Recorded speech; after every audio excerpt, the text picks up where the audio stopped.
Welcome to Orissa education service. तो हम आज के लेक्चर में कैप के बारे में डिस्कस करेंगे, जो है लेक्चर 6 होने वाला है। और यह हमारा जो उड़ीसा एजुकेशन सर्विस का educational and control and the management की जो सेक्शन है वहाँ पर आ जाता है। हालांकि ये एजुकेशन उड़ीसा एजुकेशन सर्विस का सिलेबस में आ रहा हो, लेकिन आप कोई भी एग्ज़ाम दे रहे हो जिसमें कैप का जिक्र हुआ हो तो ये बहुत ही हेल्पफुल हो सकता है। तो आप इस लेक्चर में एंड तक बने रहिए, आपको काफ़ी सारा जानकारी मिलेगा कैब के बारे में। सो हमारा जो कैब है इसका फुल फॉर्म बहुत ही इम्पोर्टेंट हो जाता है यहाँ पर। तो कैब है हमारा central advisory board of education. इसको बोला जाता है central advisory board of education. तो हम इसका एक थोड़ा इंट्रोडक्शन ले लेंगे यहाँ पर। तो the central advisory board of education Kaif is the highest advisory. ये हमारा जो है हाईएस्ट एडवाइजरी बॉडी है in the on the education in the India. It is a policy formulation consultative body that guides both central government and the state government on the educational issue। ये देखिए, ये एक consultative body है जो कि policy भी formulation करता है। और हमारा जो सेंट्रल गवर्नमेंट है या स्टेट गवर्नमेंट है, ये सभी को ये अपना गाइडेंस देता है। पॉलिसी फॉर्मुलेशन कंसल्टेटिव बॉडी की तरह से काम करता है ये। Then CABE is also known as the parliament of Indian education.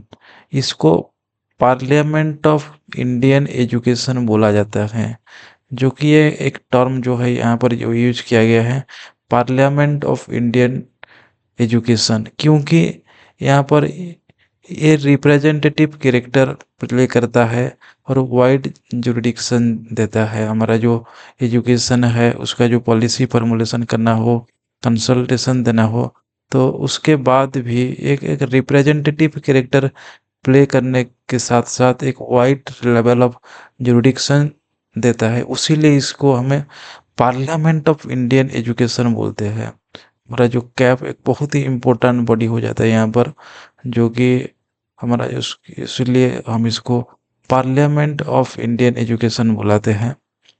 तो it's provide a national platform for the discussion, coordination, cooperation in the field of education across the state. तो ये सारे चीज़ प्रोवाइड करता है, डिस्कशन करता है, education को लेकर कोऑर्डिनेट करने का हो या कोऑपरेशन करना हो, तो सारे state state across the nation ये काम करता है अपना। देन हम आ जाते हैं कि इसका हिस्ट्रिकल बैकग्राउंड क्या है, कब फॉर्मेशन हुआ, कब क्या चेंजेस हुआ, तो इसके बारे में हम डिस्कस करेंगे यहाँ पर। तो हम एक ईयर देख रहे हैं यहाँ पर 1913। तो यहाँ पर हमारा जो आता है Indian education act 1913, also called the government of Indian act on education. तो create and scope of establishing and the advisory body. यहाँ पर जो एजुकेशन एक्ट आया था 1913 में, यहाँ पर क्रिएट किया गया कि एस्टेब्लिश करने का एक एडवाइजरी बॉडी का जिक्र किया गया था। तो इसी के हिसाब से हम 1920 को हम देखने पाएंगे कि कैफ का जो परमिशन हो जाता है।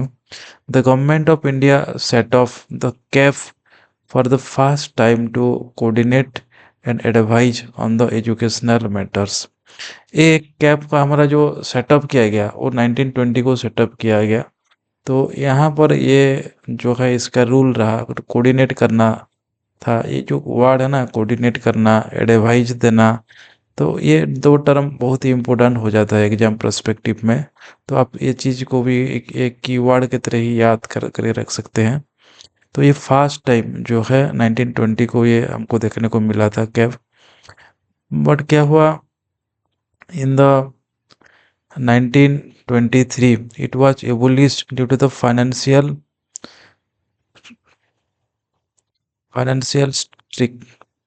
stringency and administrative changes। कुछ जो फाइनेंशियल प्रॉब्लम हो या एडमिनिस्ट्रेटिव प्रॉब्लम की वजह से इसको क्या होना पड़ा, 1923 को ही एबोलिश कर दिया गया। देन काफ़ी दिनों के बाद जो है 1935 काफ़ी साल लग गए फिर से it was revived and the following recommendation of the Hortog committee in the 1929 को क्या हुआ कि फिर से रिकमेंड किया गया which emphasize on the coordination in the India। फिर से इसको रिवाइव करने के लिए बोला गया और फिर से 1920 को ही 29 को ही बोला गया था कि रिवाइव किया गया, रिकमेंडेशन किया गया रिवाइव करने के लिए। तो ये क्या हो गया 1935 में इसका फिर से इसको फंक्शन में लाया गया। Then in the post independence 1949 में क्या हुआ कि the new independent government of India return the CABE as the parliamentary body. तो आफ्टर इंडिपेंडेंस क्या होगी, इसको रिटर्न किया गया एज ए पार्लियामेंट्री बॉडी के हिसाब से to ensure coordination of the educational policy को कोऑर्डिनेट करने के लिए इसको एक पार्लियामेंट्री बॉडी का बॉडी के हिसाब से इसको रखा गया। Since then the CABE was the reconstituted from time to time adopting to the new educational needs. Latest reconstruction done by the ministry of education. अभी क्या हुआ, लेटेस्ट जो रिकॉन्स्ट्रक्शन हुआ है मिनिस्ट्री ऑफ एजुकेशन के थ्रू ये किया गया है, तो उसका ज़्यादा बात करना ठीक नहीं रहेगा। यहाँ पर जो इम्पोर्टेंट डेट्स है यहाँ पर 1920 हो गया, एबोलिश कब हुआ 1923 हो गया या 1935 हो गया, किसने फिर से रिकमेंड किया हुआ है यहाँ पर हर्टग कमेटी का आपको याद करना पड़ेगा। देन हम आ जाएंगे यहाँ पर कंपोजिशन ऑफ कैब। जो हमारा कैब है उसका कंपोजिशन क्या है, कौन कौन सा बॉडी यहाँ पर शामिल होते हैं, कौन कौन सा ऑर्गेनाइजेशन, कौन कौन सा मिनिस्टर, सब कुछ यहाँ पर हम देखेंगे। तो CABE is a broad based body and the consisting of member from the government. यहाँ पर गवर्नमेंट का, एकेडमी का, सिविल सोसाइटी का एंड द एजुकेशनल इंस्टीट्यूशंस का मेंबर यहाँ पर शामिल होते हैं। तो हमारा कौन कौन सा मेंबर यहाँ पर शामिल हो जाता है एक एक करके हम डिस्कस करेंगे। यहाँ पर जो चेयरपर्सन रहते हैं ये है यूनियन मिनिस्ट्री ऑफ एजुकेशन। जो मिनिस्ट्री ऑफ एजुकेशन है यहाँ पर चेयरपर्सन रहेंगे। Then vice chairperson is the minister of state for the education, कोई होगा तो यहाँ पर रह सकते हैं। देन मेंबर्स, अदर मेंबर जो है फर्स्ट हम देखेंगे यहाँ पर ministry of education from all the state and the UTs. Members of parliament, both Lok Sabha and Rajya Sabha रह सकते हैं member. Then head of national educational bodies, यहाँ पर यूजीसी से रह सकते हैं, एनसीईआरटी से, एनसीटी से, एआईसीटी से, न्यूफा और निपा से। Then IGNOU, CBSE, KVS, NVS, ये सारे के जो हेड होते हैं यहाँ पर वो यहाँ का मेंबर रह सकते हैं। उसके बाद भी जो है इमिनेंट एजुकेशनलिस्ट कोई हो, स्कॉलर हो सकते हैं, social activist, NGOs, representative of the industries भी यहाँ पर शामिल हो सकते हैं। उसके बाद secretaries of education from the central and the state governments, जो भी सेक्रेटरी रहते हैं सेंट्रल गवर्नमेंट का हो या स्टेट गवर्नमेंट का हो यहाँ पर शामिल हो सकते हैं। तो यहाँ पर आपको देखना पड़ेगा कि ये डाइवर्स कंपोजिशन, ये एक डाइवर्स कंपोजिशन है, makes the CABE unique to forum for the bringing the central state cooperation in the educational development. यहाँ पर सेंट्रल का जो बॉडी मेंबर्स भी रह रहे हैं, स्टेट का भी रह रहे हैं, तो एक ब्रॉड हो जाता है यहाँ पर, जो डाइवर्स कंपोजिशन हो जाता है। यहाँ का जो मेंबर्स होते हैं ये डाइवर्स कंपोजिशन में बिलीव करता है कैब, तो बहुत ही इम्पोर्टेंट हो जाता है इस बॉडी का काम करना। देन हमारा फंक्शन ऑफ कैब क्या क्या हो सकता है, क्या क्या है, हमको इसको बहुत अच्छे से डिस्कस करेंगे यहाँ पर। तो CABE is an advisory not executive body, it recommendation guides policy making but not legally bindings. ये एक एडवाइजरी बॉडी के हिसाब से काम करता है, नॉन एग्जीक्यूटिव बॉडी है, it A recommendation guides and policy making है ये, but it's not an legal binding. कौन सी लीगल बाइंडिंग बाइंडिंग नहीं है यहाँ पर, लेकिन ये सारे चीज़ करता है। एडवाइजरी देना हो, गाइड करना हो, पॉलिसी मेकिंग भी सारे काम करता है, लेकिन ये लीगली बाइंडिंग नहीं है। ये आपको याद करना पड़ेगा। तो हमारा जो है मेन फंक्शन क्या क्या है, इन सारी चीज़ों को हम यहाँ पर देखेंगे। तो फर्स्ट आ जाता है हमारा to advise the central and the state government on the educational matters. Central government को हो या स्टेट गवर्नमेंट को हो, कोई भी प्रॉब्लम हो या कोई भी रिसर्च, ये तो रिसर्च करते ही होंगे अपने आप ही, क्या प्रॉब्लम आ रहा है सारे नेशन में, तो क्या कहाँ पर क्या लेकुना हो गया, उसको सुधार करने के लिए, क्या नया पॉलिसी का फॉर्मुलेशन करने के लिए, इस सारे मैटर में यहाँ पर सेंट्रल गवर्नमेंट को हो या स्टेट गवर्नमेंट को हो, ये एडवाइज देते हैं, गाइड करते हैं, सारे चीज़ में ये हेल्प करते हैं। देन हम आ जाएंगे सेकेंड फंक्शन में। तो to review the progress of the education periodically in all sector, सारे जो एजुकेशनल सेक्टर है, तो यहाँ पर सारे सेक्टर का वो रिव्यू करते हैं, रिसर्च करते हैं, तो क्या प्रोग्रेस है, कहाँ पर कोई प्रॉब्लम है, जो कि मैं पहले भी बोल चुका हूँ। ये सारी चीज़ के ऊपर ये काम करते हैं। जैसे कि हमारा स्कूल एजुकेशन हो गया, higher education, technical education, teacher education, adult education, सारे फील्ड में ये काम करते हैं, सारे लेवल में ये काम करते हैं।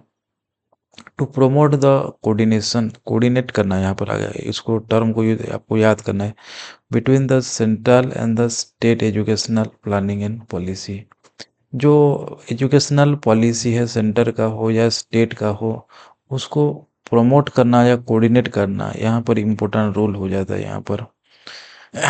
To ensure the implementation of the constitutional provision relating to the education, that is the education का जो एक्ट भी है एजुकेशन रिलेटेड, जैसे कि हमारा जो आर्टिकल 21A हो गया, 28 हो गया, 30 हो गया, 41, 56, 46 हो गया, 45 हो गया, ये सारे चीज़ें कैसे अच्छे तरीके से इम्प्लीमेंट हो ओवरऑल द नेशन, कोई प्रॉब्लम ना हो, तो ये सारे के ऊपर ही इंश्योर करते हैं। ओनली इंश्योर कर सकते हैं कि कहाँ पर कोई प्रॉब्लम हो रहा है, या इंश्योरेंस देना यहाँ पर इस बॉडी का काम है। देन हमारा आ जाता है to guide the implementation of national education scheme and the policy. तो गाइड करना, इम्प्लीमेंटेशन कैसे हो पाएगा अच्छे तरीके से, इन सारी चीज़ों को गाइडेंस देना यहाँ पर जो है इम्पोर्टेंट रोल हो जाता है हमारा कैप का। तो ये जो पॉलिसी है हमारा, पॉलिसी मतलब यहाँ पर आ जाता है एनपी 1968 से लेकर 2020 तक, ये सारी चीज़ें को कैसे अच्छे तरीके से इम्प्लीमेंट होगा, यहाँ पर ये क्या करते हैं, गाइड करते हैं। स्टेट गवर्नमेंट हो या सेंट्रल गवर्नमेंट हो, सारी चीज़ें के ऊपर काम करते हैं यहाँ पर। देन हमारा फ्लैगशिप स्कीम, जैसे हमारा सर्व शिक्षा अभियान, mid day meal, Ramsa RUSA, ये सारे की चीज़ें अभी जो आ गया समग्र शिक्षा, ये सारी चीज़ें के ऊपर ये गाइडेंस प्रोवाइड करते हैं।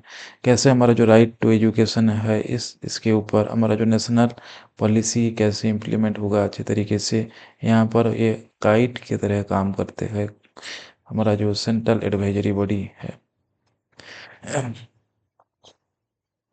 देन हमारा 6 नंबर फंक्शन क्या है हम देखेंगे यहाँ पर, रोल जो है to deliberate on the contemporary issue.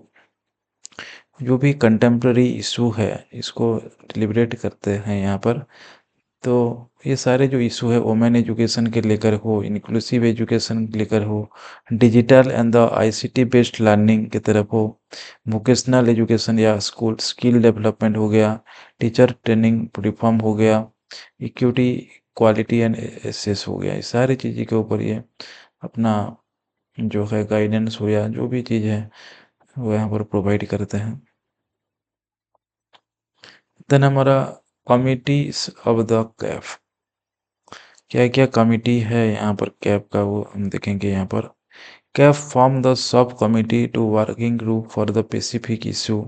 Specific issue के लिए जो भी sub committee work and the working groups execute करता है, तो क्या क्या सब ग्रुप है, सब कमिटी है, यहाँ पर हम देखेंगे।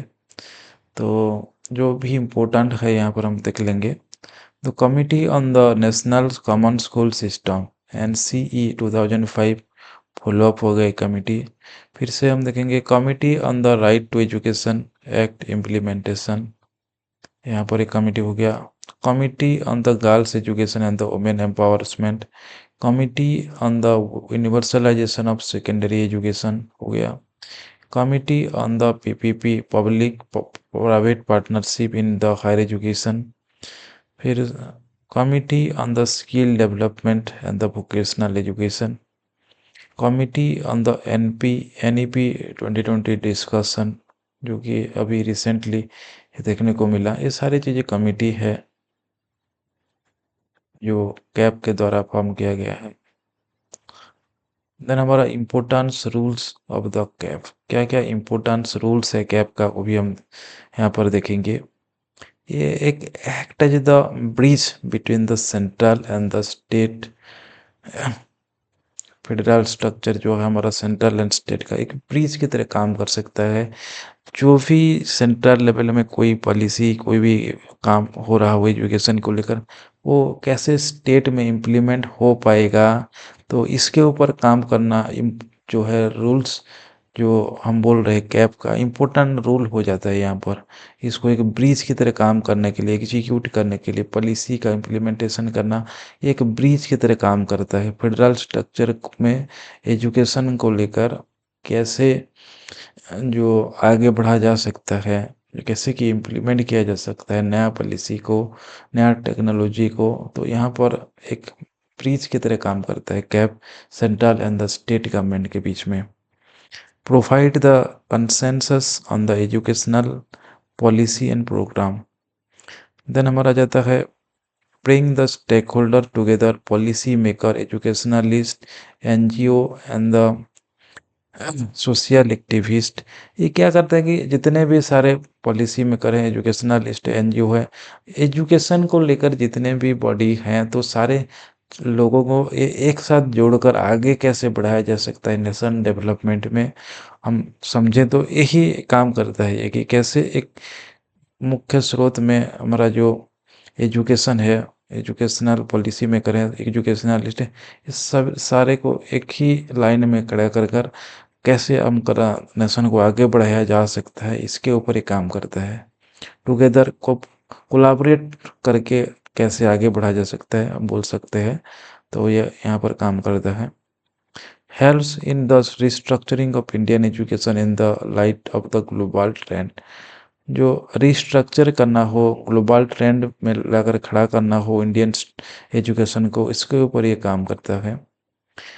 Ensure the uniformity with diversity, balancing the national goals with regional needs। एक नेशनल गोल को भी ये फोकस करता है, उसके साथ रीजनल नीड क्या है। देखिए ये तो फेडरल स्ट्रक्चर में काम करेगा, ये बोल रहे हैं कि सेंट्रल और स्टेट गवर्नमेंट के बीच में ब्रिज की तरह काम करेगा, लेकिन ये रीजनल नीड को भूल नहीं जाता।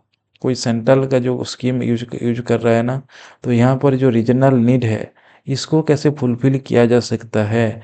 सेंट्रल जो पॉलिसी आएगा या स्टेट का पॉलिसी भी कोई अच्छा हो, तो उसको सेंट्रल लेवल में कैसे एग्जीक्यूट किया जा सकता है, तो वो वहाँ पर भी ये काम कर सकता है। देन हम आ जाएंगे लिमिटेशन ऑफ कैप। क्या लिमिटेशन है कैप का, तो देखिए ये तो पहले की एडवाइजरी बॉडी है, तो ये एडवाइजरी नेचर है, इसका पहला लिमिटेशन हो गया। रिकमेंडेशन आर नॉट बाइंडिंग, तो ये जो भी रिकमेंडेशन देगा ये एग्जीक्यूट हो जाए तो बाइंडिंग नहीं है, क्योंकि ये एक एडवाइजरी बॉडी की तरह काम कर रहा है। Then meeting not regular, sometimes long gap between the session reduce effectiveness. देखिए ये इसका जो इनका जो मीटिंग है ये रेगुलर नहीं होता है।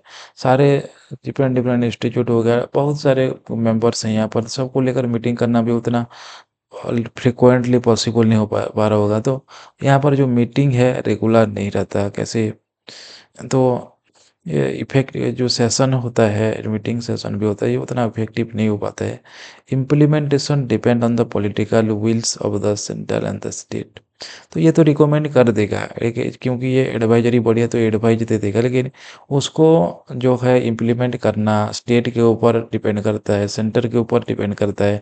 कोई कहाँ पर, तो अगर सेंटर में दूसरा गवर्नमेंट है, स्टेट में दूसरा गवर्नमेंट में, तो उसको उन दोनों को कोऑपरेट करके काम करना थोड़ा पॉसिबल नहीं भी हो पाता है। तो ये एक political will of the centre and the state अपने आप ही वो करते हैं जो भी काम, तो ये इम्प्लीमेंटेशन हो पाएगा 100%, ये इंश्योर नहीं कर पाएगा यहाँ पर।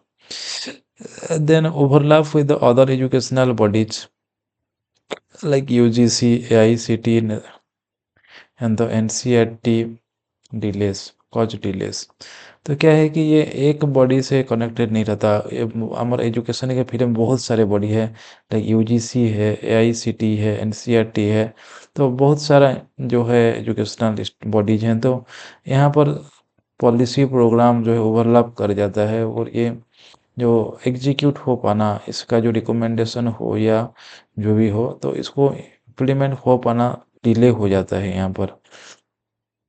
तो हम देखेंगे नेक्स्ट हमारा कौन क्या क्या रिसेंट डेवलपमेंट है कैप का, तो उसके थोड़ा हम लेंगे यहाँ पर।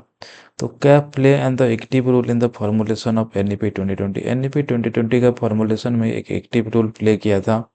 Recent meeting and the discussion हुआ था, जो है वोकेशनलाइजेशन ऑफ एजुकेशन के ऊपर डिस्कस हुआ था रिसेंट मीटिंग में। Integration of the technology in the classroom, इसके ऊपर डिस्कशन हुआ। टीचर एजुकेशन रिफॉर्म, जो NCT merge with the NCERT proposal को यहाँ पर डिस्कशन किया गया।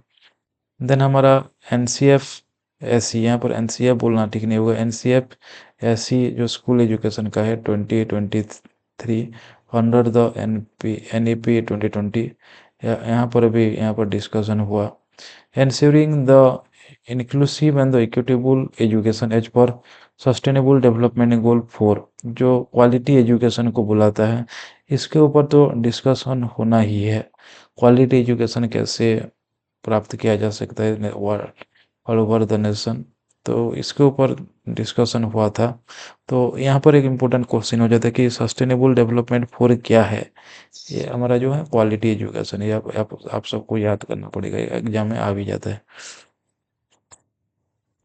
देन हमारा constitutional and the legal relevance क्या क्या है, तो यहाँ पर देखेंगे first Kaif advise on the implementing the RT act, जो है इसको राइट टू एजुकेशन एक्ट, जो आर्टिकल 21A है, इसको एडवाइज करता है।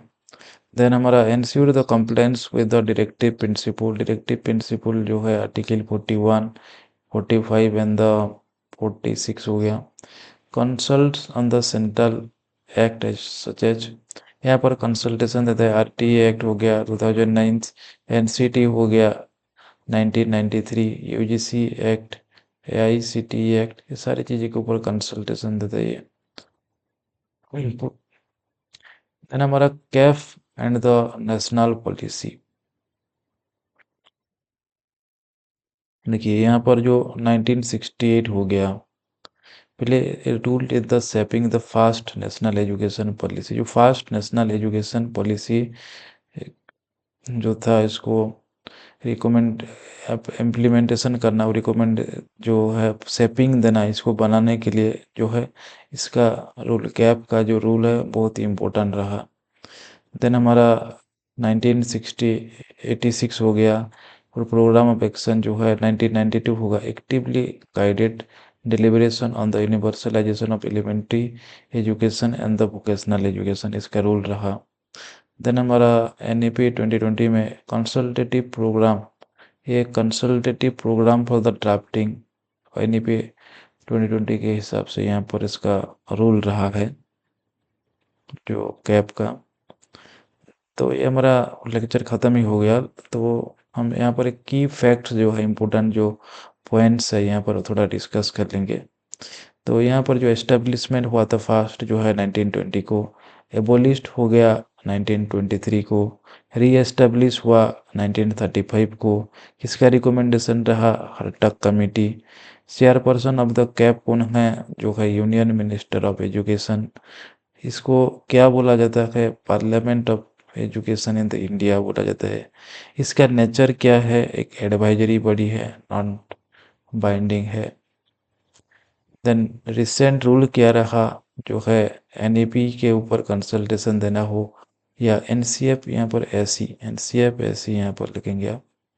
एनसीएफ एसी जो है national curriculum for on the school education 2023, यहाँ पर भी कंसल्टेशन दिया था ये। तो ये बहुत सारे चीज़ों के ऊपर अपना कंसल्टेशन देता है, एक एडवाइजरी बॉडी है, नॉन बाइंडिंग है। तो हम काफ़ी सारे डिस्कशन कर लिए, तो आपको ये लेक्चर बहुत ही अच्छा लगा होगा, हमको काफ़ी जानकारी आपको मिला होगा। तो आपको ये लेक्चर कैसा लगा आप यहाँ पर कमेंट करके बता सकते हैं। चैनल को आपको अच्छा लग रहा है लेक्चर तो आप चैनल को सब्सक्राइब कर सकते हैं, और अपना जो दोस्त लोग हैं आपका उनको शेयर कर सकते हैं। So thank you for watching this channel connected with the Orissa education service. तो थैंक यू।